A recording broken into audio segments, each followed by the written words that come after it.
روایت صحیح مسلم کی ہے سیدنا ابو ہریرہ سے کہ نبی رحمت صلی اللہ علیہ وسلم نے ارشاد فرمایا، جب انسان مر جاتا ہے تو اس کے اعمال بھی منقطع ہو جاتے ہیں۔ جو اس دنیا میں کرتا تھا وہ ساتھ ہی ختم ہو گیا۔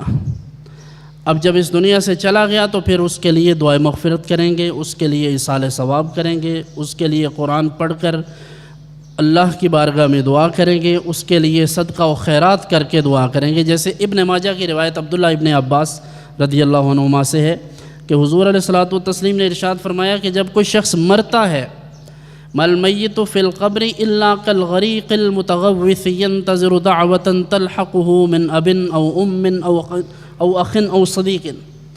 یہ مکمل روایت کہ جب کوئی شخص دنیا سے جاتا ہے تو وہ میت ایسے ہی ہے جیسے ایک ڈوبتا ہوا شخص ہے۔ جب وہ ڈوب رہا ہے، قبر میں جانے والا جو ہے اسے یہ لگتا ہے کہ اب اس کو اگر پیچھے سے اس کا بھائی، اس کی ماں، اس کا باپ، اس کا کوئی دوست، کوئی جاننے والا اس کے لیے دعائیں مغفرت کرتا ہے تو حضور فرماتے ہیں مرنے والے کے لیے قبر میں وہ دنیا کی ہر نعمت سے بڑھ کر نعمت ہے۔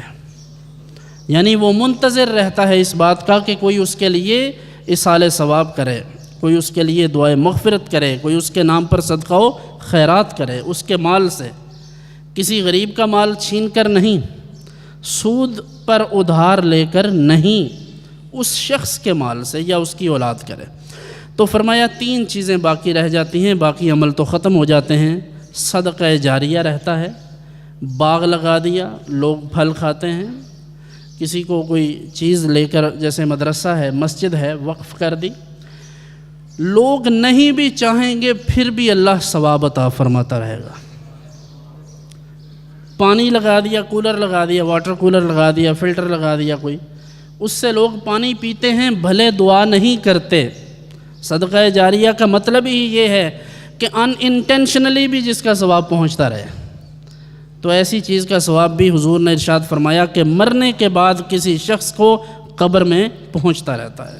دوسری چیز، او علم ينتفع به، ایسا علم جس کے ذریعے اسے فائدہ پہنچتا ہو۔ کون سا علم ہے؟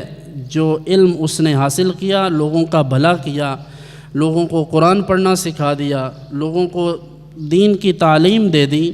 اب وہ دنیا میں بھلے نہیں رہا لیکن اس کے شاگرد جہاں جہاں قرآن پڑھتے ہیں، جہاں جہاں حدیث کی تلاوت کرتے ہیں، جہاں جہاں فقہ پڑھتے ہیں، جتنا بھی وہ درس اور تدریس کا سلسلہ ہوگا اس سارے کا آٹومیٹکلی ثواب اس شخص کو قبر میں پہنچے گا۔ تیسری چیز، وَوَلَدٌ صَالِحٌ يَدْعُو لَهُ، ایسا بیٹا، ایسی اولاد جو نیک بھی ہو اور مرنے کے بعد اس شخص کے لیے دعائے مغفرت بھی کرے۔